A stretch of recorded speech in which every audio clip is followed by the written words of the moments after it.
And welcome again to the Journal of Expressive Writing Open Mic. I'm Kelly Dumar. I'm your host. I'm so happy to be with you here Thursday on this January 12th, 2023 with our wonderful feature, Raegen Pietrucha.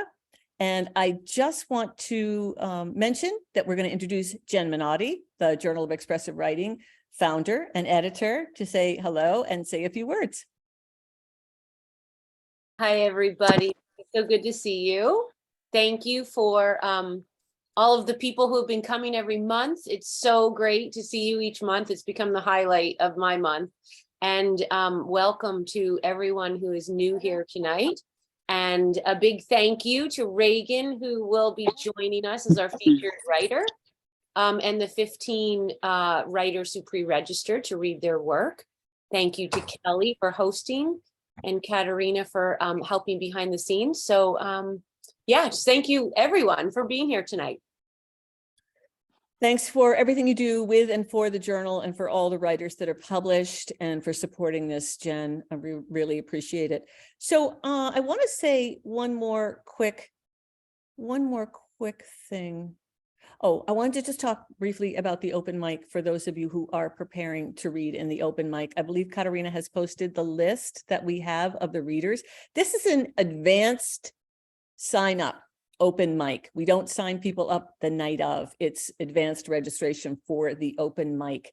And we have a waiting list, and it looks like we have just the right amount of readers tonight. So we ask you to read 3 minutes, poetry, prose, whatever, multi-genre, whatever you want to read, 3 minutes or less. So I do time the readings. When it's going over 3 minutes, I am going to stop you.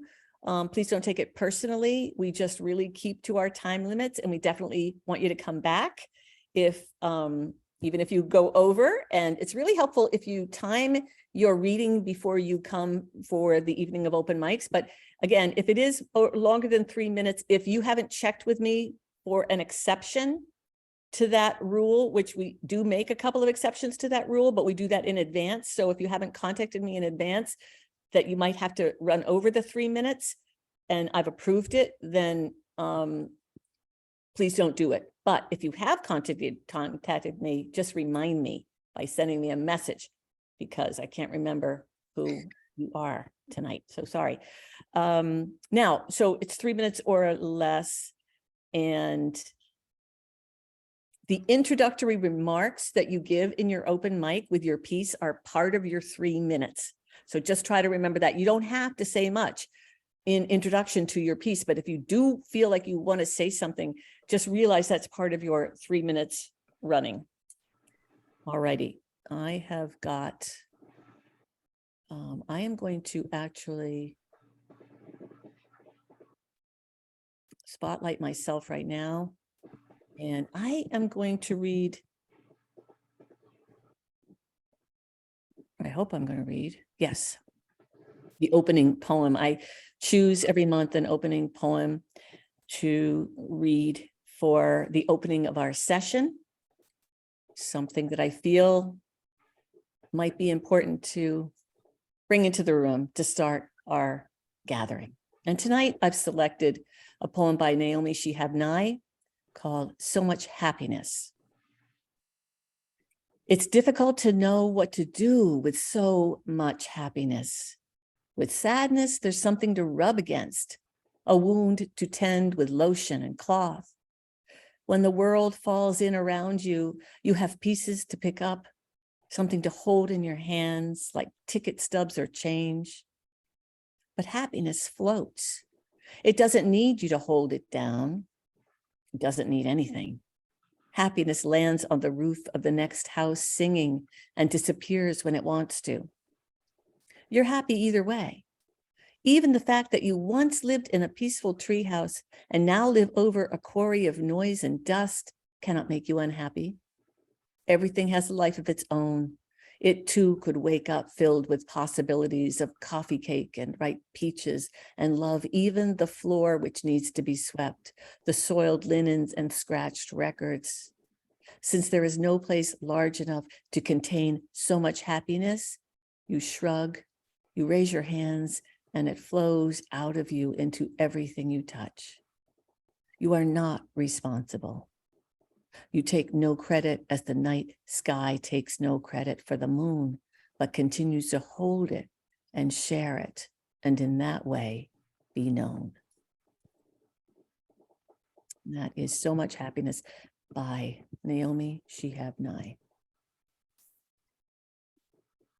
So welcome, everybody. I am really excited to introduce our featured reader for tonight in poetry, a really unusual and interesting collection of poetry by Raegen Pietrucha, who I've known for some years, and invited her here to speak, to read from her book of poetry called Head of a Gorgon. And I want to say a few things in introduction to her reading, and then have her start. One of the things I want to do is first read her bio and tell you a little bit about Raegen. She writes, edits, and consults creatively and professionally. Head of a Gorgon is her debut full-length poetry collection.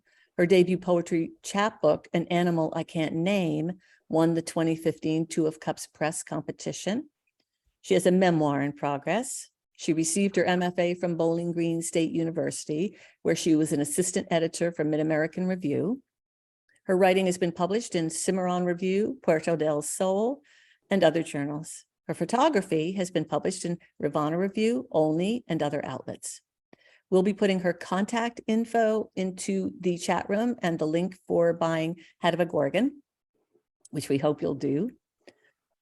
And I want to introduce this book and this reading a little bit by reading to you a quote from the writer Larissa Sporlak, who talks about Head of a Gorgon. She writes that Head of a Gorgon is a narrative in poems that reimagines the myth of Medusa, transporting this ancient tale of sexual violence into contemporary times and examining it through a survivor-centric feminist lens. By her persona poems that enable readers to hear the story primarily and directly from a protagonist, often sidelined or silenced in other tellings, this devastating collection brings the visceral, physical, and psychological experience and effects of sexual trauma out of the shadows and into the spotlight, revealing a path along which survivors might reimagine themselves within the societal structures that work against them.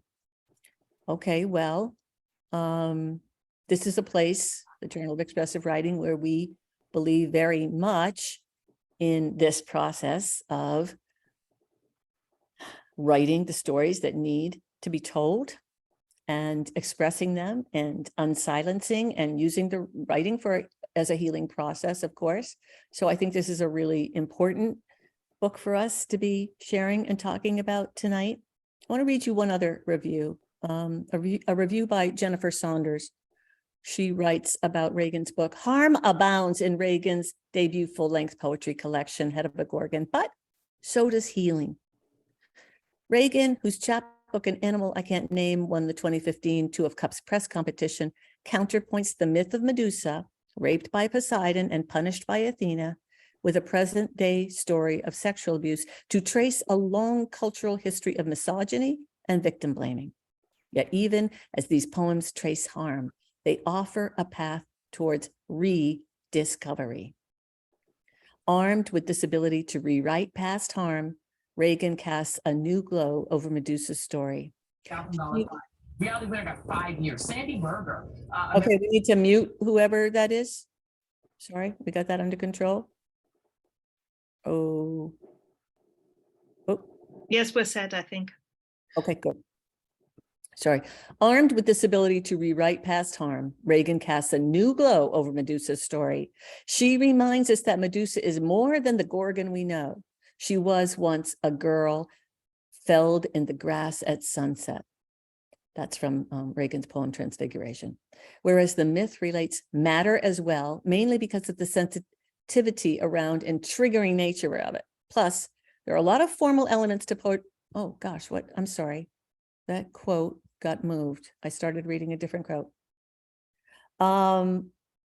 We'll talk with Raegen after she reads about what her deep interest in writing this collection has been.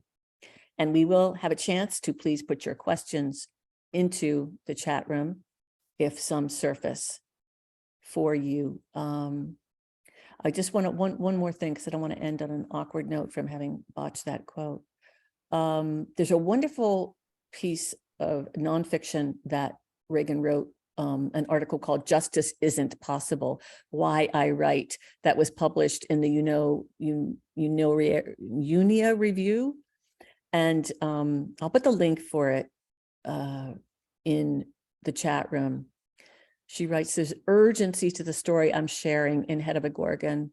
It, like each and every survivor story, needs to be heard. But the more I worked on the manuscript, the more Medusa revealed a deeper reason to me.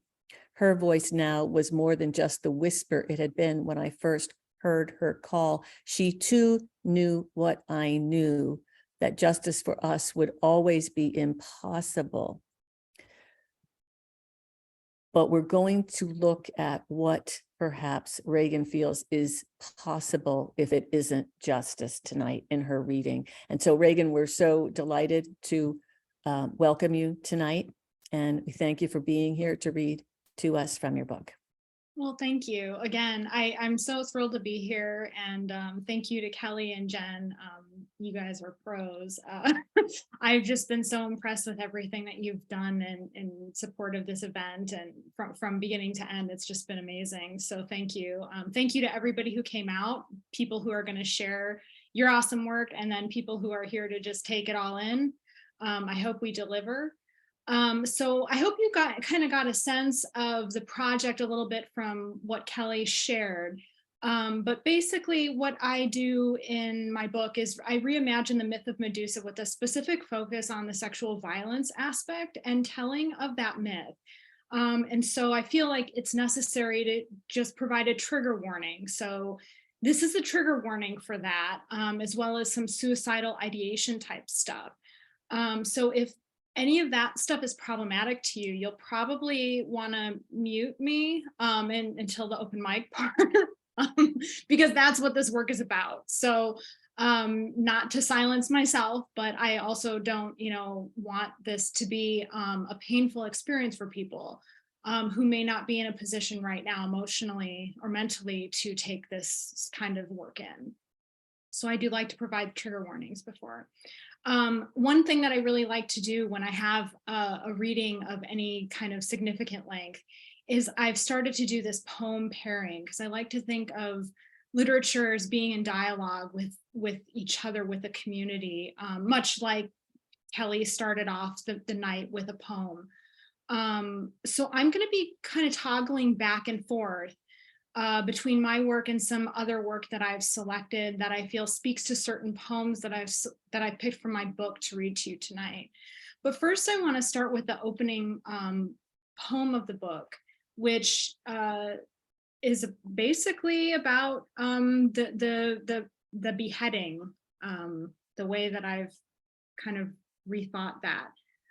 In my research, don't ask me why, I guess it makes sense, but you start looking up things like, well, what happens when people are beheaded? And it turns out that there's about like 20 to 25 seconds after somebody gets their head chopped off, which hopefully never happens to any of us, where your brain is still functioning, thinking like everything's cool and you're still alive and everything's going to be fine, although it's not. So that's part of this poem. It's between that 20 to 25 lines, and it's called The Gorgon's Parting Thoughts. Silver slash of light like heaven, carve the exit that I've dreamt of. Etch until my neck blurts red, past your silver light to soar me, but I only drop instead like lead thoughts thunk. Did I not spit the right red prayers to lift me up? My mouth forgets now, drops words this body can't read, can't breathe, or care where thinking is thunk, and hair hisses fix me, but open neck rejects my head, and heads for which home is unknown, because only not being is free. Dumb no more, I see no silver, but hear these words thunk. My last thought was flawed, was wandering and wondering why others who tried to reach me froze, but he could never have been my stone.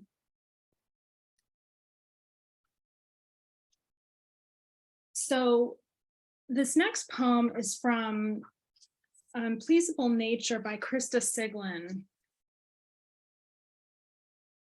And it's part of a longer poem. This is the third section of that longer poem. So I'm just going to say 3. Francesca and I are playing mommy daddy in the dining room in order to stop the rumor of sweetness in the soul. I say, I'm not a woman scorned. I'm a wilderness of syllables. She says, I am something that's got to be awakened. Then the thought of a naked man enters the room. He carries a glass fisherman's weight. He shoves the small sphere into the small of Francesca's back. We scream. We run to the dollhouse. We try to hide inside the small of the attic, but it is full of stiffening tissues. In my retelling, it's not just as an adult that Medusa experiences sexual violence. This poem is early on in the collection and it's called Sex Ed. Sex Ed came late, spring of 8th grade, before lunch and after a classmate had trouble brewing in her stomach already. They put the job in the hands of an English teacher, Miss Fithy. Pretty, stupid, lean, in the habit of wearing tight jeans and propping her bottom on the edge of her desk, easily seen by boys who had flocked to the front for prime viewing. Slides of the parts that flowers and cartoon characters had masked for us flashed as she matched image to word like some game, but never said what it meant if you'd already seen more than what appeared on the screen, never confessed that naming things commands nothing. I sat silent like the dumb majority, wondering what those kids might be thinking, interrupted by a hiss of memory unzipping, something terrible swelling in me when I thought of these bodies, and others I was forced to know with my own, and early. This next poem comes from a History of Present Complaint by HLR, a writer out of the UK. And it speaks to what we think of when we think of perfection and what can be done or not done. This is part of the section in her book called Post Complaint, and this poem is titled Dirty Dishes. You're scrubbing at the stain on the dirty plate, furious. You must make it go away, and you are more stubborn than it. So although your wrist is beginning to ache and you just felt your thumbnail break, you'll stand there, sweating, scouring for as long as it takes, because you absolutely have to make this plate perfect again. And you've worked yourself up into a bit of a state, but it's okay, because at the end of this, it'll be beautiful and you'll have won the game. And so much time has passed that your boyfriend, the owner of the plate, comes in to check on you, and he finds you angry, muttering under your breath about this fucking ketchup, with tears of frustration spilling down your face. Then he says quietly, babe, that's not a stain. It's actually a part of the design painted on the plate. And what a terrible revelation. What a fucking awful thing it is to learn that no amount of soap or force or sheer determination will ever fix the plate to fit your vision, will ever restore it to your satisfaction. That its ugliness is permanent. Its stains are there to stay. That in your eyes, it's always going to be imperfect, tarnished, marred, bloody, imperfect.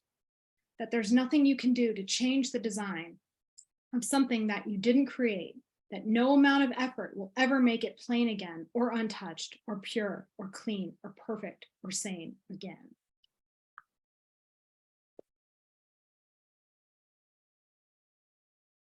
This poem reminds me of one of the 3 that's titled Your Captain Speaking, which can be viewed from, these are all persona poems in this collection. And this is what I like to refer to as the unreliable or ultra reliable narrator, depending on what you believe. So this is Your Captain Speaking. Before the warped doors, tsunamic squeeze, the gasp that kickstarts novice parts, before your life, do you know, before blue eyes turn a new hue, attempt perception of debt, All seems equal, but is not, was not, never will be. Before that rule in the form of hands stamps you with its sour damp, groping what you hardly know yourself. But who were you? Do you know? Your body an odd set of appended red lessons, cut gums, and the metal lace taste of drowning on your tongue. Before a single sound abandons your throat, the catechism has already begun. Your master's gulls pecking at your head, poaching the truth before you can digest. You're possessed, didn't you know? Before curiosity prickles and you're lured by a new set of quick lips and rough digits to rack you, repeat the sick rhythm all victims know by heart. Oh, oh, oh, oh. And it echoes in the hollowed skull you retrieve and cleave to, skulk around with like a Hamlet, pearl poached before you could notice anything more than this story. The undulant weight of your face suffocates under before you might have realized. But now it's too late, don't you know? To know who you were before the terrible happened. This next poem depicts the violence in Medusa's adult life. This is part of a dialogue series of poems, and this one is 5, M's Lesson at the Ranch. What desert reminds me? Secrets can hide from outsiders, but not from my body. Its curve consumed by sand, heels up to thighs, back and clinging sweaty to my neck. What if I say more? Cows don't know they're fed fat for slaughter. Their calves will forget them. This knowledge won't change the patchwork of hide and land that cloaks daily affairs like the quilt you lie over, not under us, gnats swimming in our humidity. What desert reminds me? Secrets can hide from outsiders, but for how long? The hurts my mouth blurts betray but don't end your quest. The sand is shadowing, turning a bolder version of itself. You're bolstered over me, stained by sweat, sun, dusty stalks of electrified straw. The sun falls and all I can do is try to find something sharper than the pain. Clouds above unravel sky like hides ripped, revealing the red of an animal I can't name. After, I sit in a tub with no water. Then I sit on a porch. It's morning once more. A herd speaks from the distance, too far to see. The land remembers its lot and feeds it. The earth remembers its purpose, continues to break beneath teeth. This next one is from a love story by Joanna C. Valenti, which is a book about Twin Peaks, actually, but it's about so much more than that. And yeah, anyway, here's one example. Her two bodies. We always have an overview of who we are, a 2-page document highlighting personality traits and growth, potential growth. Except I was never sure which version of me is the real one, which her to answer to. And if there was ever a version of me that didn't answer to a man, whose desires didn't depend on a man, who loved coffee more than people or a man, who loves people more than himself so he devours anyone his body wants. All the magazines say feminism is changing the world, that women are almost equal, and rights are almost a thing of the past. But the past is the present and the future and the future and the future and the future and the future.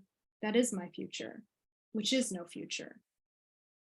I used to say I was born in the wrong time, but all the men in my life have taught me that all time is wrong, that nothing I do will ever matter in time. So why not just smoke cigarettes and focus on my hair and pretend to answer to the name they gave me?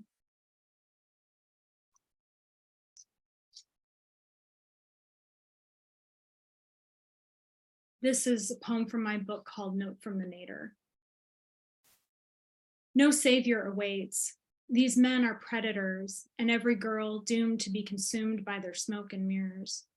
I'm testing the edges of shards with my hand, guessing the distance between cold silver, steaming red. My life's been a feast of smoke and mirrors. Best to slice through that meat with my own hand, put some distance between real and pretend, now that I know the hero I sought will never reach me, doesn't exist.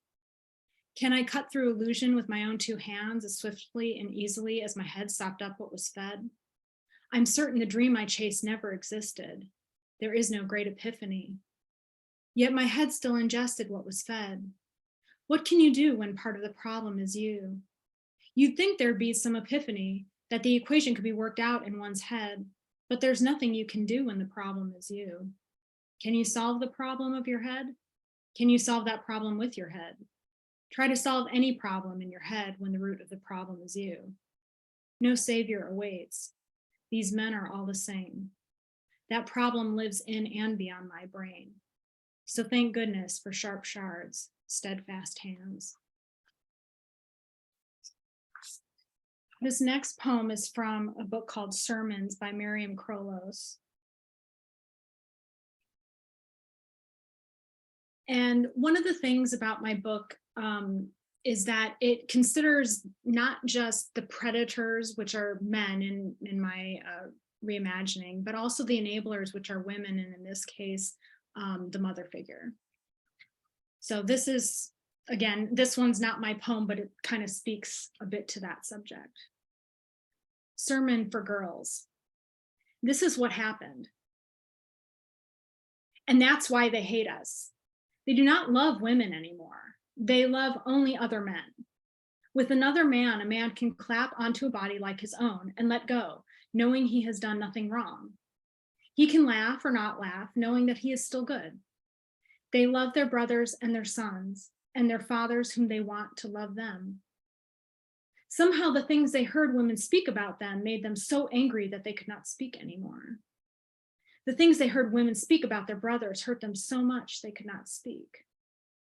Now women make men's sons, so one man can love another man, so he can kiss his own much smaller mouth to say goodnight. And the woman who made a man for a man can say, I loved you so much, I made you another man to love.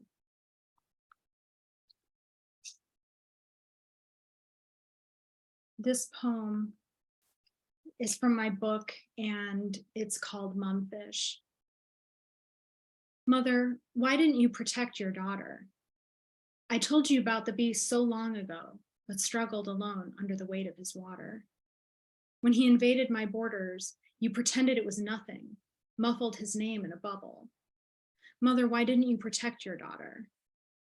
Did you do it to retain some type of order for the low, low cost of a good you thought expendable? I flailed under the weight of his water as if it were burial, which I suppose is called for when the smallest snag can make great yarns unravel. But mother, why didn't you protect your daughter? A parent and a woman too could have easily ended the torture, broken the tides that would follow.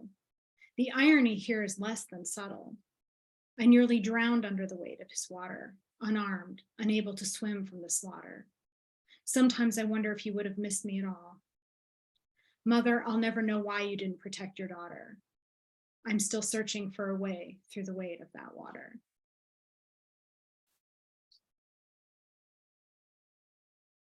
This poem I'm actually thrilled to read because it's my favorite from Kelly's chapbook, Tree of the Apple, which is an amazing collection. If you have any experience with anybody who has Alzheimer's, my life has been touched by that disease multiple times over now. It's just such a tremendous work. And I'm thrilled to be reading this one called How He Asks from that book. Where did you come from? By this, I mean, what fills your days? And how did you lose me? I mean, when did I leave you? And how did you find me somewhere? Let's go back to the beginning. How did you get here? By this, I mean, tell me how I brought you into this world. And what are you doing with this life you've been given? Are you doing the wonderful I knew you could do? There's something you forgot. By this, I mean, tell me the news of all the everyone we have back where who matters so much. And when can I see them again to tell them how whistling and crackling and sunny they are. You leaving? Let's go back to the beginning. Where did you come from? Did you come in a car? Take me home now, so you will see how we got here from there. And by this, I mean, do you know how much your life matters? And I wanted to end on a somewhat hopeful note. So this is the last poem that I'm going to read tonight. And it's from a series of shattered sonnets called Reinvention Sequence. And this is the last one, called Janosko. Sun dances, or dust dances in the sun now, so tiny the air meets it as sea, and the grains gild the leaves of my plants. As I water them, I recall how a woman I once knew used to keep strings of pearls just like the one I now have. It struck me so suddenly, finally feeling one of the tendrils. Despite the distance, she and I shared life. I might just be tending to her garden. Then I recognized man's world would persist with its spinning. I recognize not all our sisters have been able to seize peace. I recognize countless questions remain, with answers I must continue to seek. Thank you. Well, whoa. Thank you so much, Raegen. Wow. What an interesting and wonderful reading. Thank you. I know I'm not going to have everyone unmute to clap, but I am going to actually, I didn't mean to actually unspotlight Raegen. I wanted to add spotlight for me. Yeah, there we go. Okay, good. So, well, thank you. Thank you. There are, I hope, I think there are plenty of comments in the chat room. And there was a very good question. And thank you, that surprise of reading my poem. That was so sweet. And I really appreciate it. And It's such an amazing poem. And again, such a tremendous chapbook. So. Well, thank you. Thank you so much, as yours as well. Now, what I wanted, there was someone here who asked a question that related to a question I wanted to ask about research. So someone, I'm sorry, I can't find your name right this second, asked about talking about your process. And okay, here it is. Sorry, Casey asks, could you talk about your process? It seems like research is a main component of your work. Do you start with research or an idea? What a brilliant idea for a book. Thank you for reading and sharing your words. So research, I wanted to tie Casey's question to, if I could, this question about the many interpretations of the myth of Medusa, and hear from you a little bit about really naming this myth as the rape and beheading of Medusa rather than the seduction of Medusa. So this is many ways this myth is told, and you have really settled on a version that lays out that really actually sort of challenges the cultural, so many of the cultural ideas we have about women being to blame or being involved as seductresses in their sexual assault or abuse. And so what you wrote somewhere, where I'm just finding it now, let me read this quote because I want you to comment on it. But as I delve deeper into the myth, or more to the point, the myriad variations of the myth, I moved away from that idea and toward what to me is the real crux of Medusa's story. She's a woman who, in many versions of the myth, is raped by Poseidon on the altar of Athena. Then, as if that wasn't heinous enough, she's transformed into a monster by Athena, who it would seem holds Medusa, not Poseidon, responsible for the crime that occurred. Medusa is a woman doubly punished by man and woman alike, robbed multiple times over of any form of justice. So this is a contemporary myth we're still living out, that you're challenging here. I'd love to hear you comment on what your process with the myth was. Sure. So actually, you know, I'm not one. I didn't know that this was going to be the book that I was going to write, or that this was even going to be a book or my thesis project in grad school. I just had an idea one night in workshop that I was going to write about my mother's breast cancer survivorship. and for some reason, this concept of Medusa as this sort of woman transformed into this hideous figure sort of kind of connected to that idea of my mom's breast cancer survivorship. And so that's when I went home and started refreshing my memory on, okay, well, like, what is, because I mean, all I really remembered was, okay, like the snakes for hair. I mean, I knew she was transformed and all that, but I didn't really remember or know many of the details. And that's where the research component came in. And as I started doing that research, like that first night, that very night that I had that idea about writing a poem about my mom's different kind of survivorship, that's when I started to do the research, simply because I didn't recall every aspect of the myth. And that's when it was like I had opened the box, right?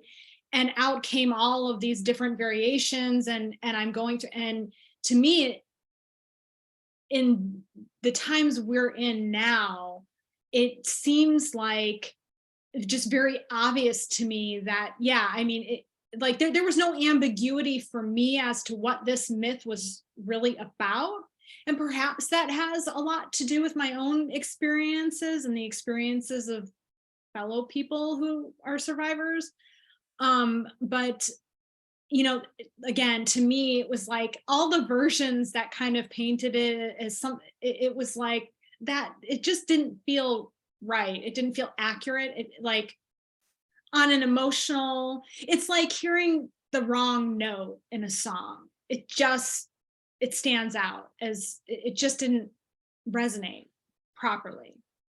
So that's when I kind of went in this direction. And as I started writing that poem and started focusing in that direction, then it just became this whole big thing that ended up being my thesis. And in fact, even my thesis is not what this book is. So my thesis really focused more heavily on the retelling and of the myth and what that means. And that was really the focus of the thesis. And it wasn't until like the last day of our workshop, right before I graduated, that Larissa, basically my thesis advisor, basically said, I kind of feel like if you brought together this Medusa stuff with some of the other poems you've been writing, in workshop, which were more focused on like more personal contemporary stuff, and made this into like a singular narrative, that that might be something to consider, or whatever. And as soon as she said it, was like, duh, like, of course that's the thing that I should have been doing all along. But actually, I'm really glad that it didn't happen while I was in grad school, because I don't think in many respects I mean, working with Larissa was one of the most amazing experiences of my life, but I cannot say that of the grad school experience as a whole. And workshops by and large are not safe spaces, unfortunately, for many people. Certainly I have privileges and it was a safer space for me than others, but that still doesn't make it a safe space for me and the topics that I really ultimately was interested in covering, which is the subject of this book that then ultimately came to be. So that's sort of how the book came into being. But all along, I have this big book called The Medusa Reader that I read cover to cover. And it includes other writers' poems on the subject, other considerations, excerpts from essays like the Sisu essay, the famous Laugh of the Medusa essay. So that's more just kind of like, I think of it more as like input, not so much as stuff to like bristle against or lean into, as much as here's what's been done before and here's the ground that's been covered. Here's sort of the background that you should, like you should be educated about this, I guess, if you're going to try to tackle the subject, or at least that's the standard I was trying to hold myself to. And then that, it was still very much like a departure and something that I felt I very much could still own despite the research. Like, I think some people, when they talk about research for a project, they lean into that activity very differently than I do. I consider it as like whipped cream and cherry on top of a sundae that I've already kind of got subconsciously brewing or percolating, even though sundaes don't percolate, they should be frozen ideally. So I hope that answers the question. Well, I think it really does. It makes me curious about a couple of things you said. There are so many ways I think that women and other sexual trauma survivors are talked out of telling their stories, Mhm. and revealing their secrets. And for writers, also many ways we can talk ourselves out of writing. So I want to, and you have found the permission to write this book. And I'd love to hear you talk a little bit about what the process of the process of making it happen despite the naysayers that are in our own unconscious, and really literally in the graduate programs or in other places of our culture where we could be talked out of telling our stories. So how did you figure out how to keep going to tell your story despite the naysayers? So I think part of it, I mean, and I wish it was something that I could like kind of give everybody like a little piece of, as far as like this quality in myself, because I've always had attitude, and anybody in my family, you know, especially the Italian half of my family will tell you like that, and they all have that too as well, by the way. You know, there's this sort of, it's weird because in many respects, I'm kind of like straight and narrow, like I just try to live as normal a boring life as I possibly can. But really there's always been this sort of rebellious streak, I guess, in me, where if somebody tells me no or says I shouldn't do something or can't do something, I'm like, okay, well, I think then I'm just going to have to go and do that thing and like do it like many times over now, because, you know, like I will not be told no by other people. And again, I wish for those people who maybe don't have that sort of like Italian spice in them, that I could like dole out little pieces of Italian spice to you. And I'm not saying it's not really No, but I Italian. think you have. Oh, So I think you have. I think the book is that Italian spice.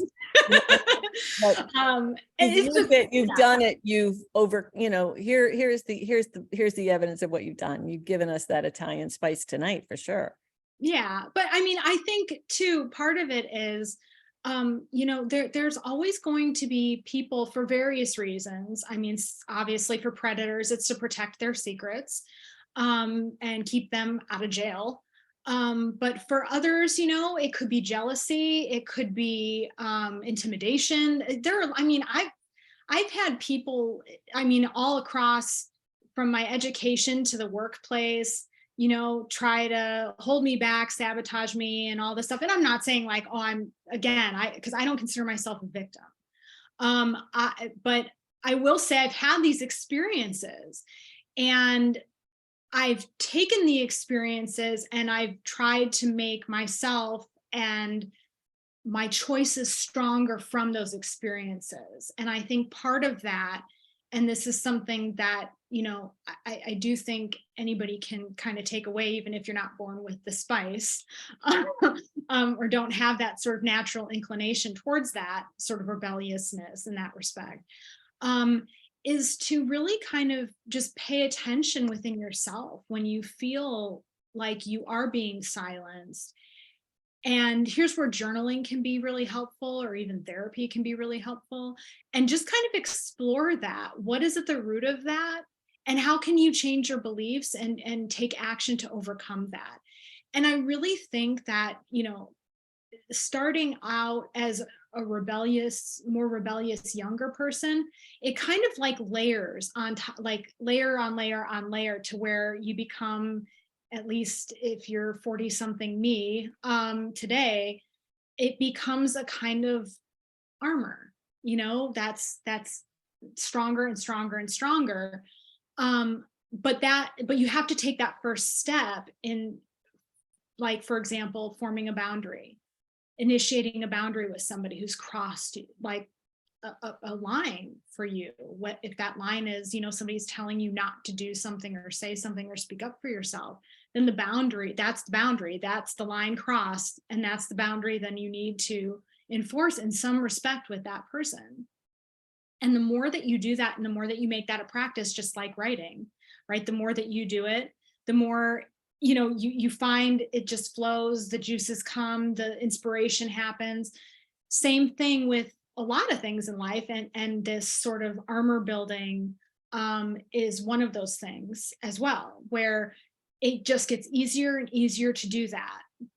And that's when the voice of the story, whatever story you might have to tell that other people have been telling you that you don't need to tell, that's when that voice gets louder. And that's when you can start letting it through, I think, most effectively anyway.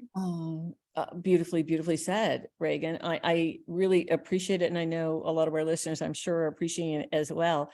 I have, you know, so many more questions I'm not going to get a chance to ask you tonight, because we have to move into the open mic to listen to others in our community who have said yes and are saying yes tonight, and who are about to say yes to getting their writing out into the world. And we will check in with you at the very end tonight just to say a quick goodbye.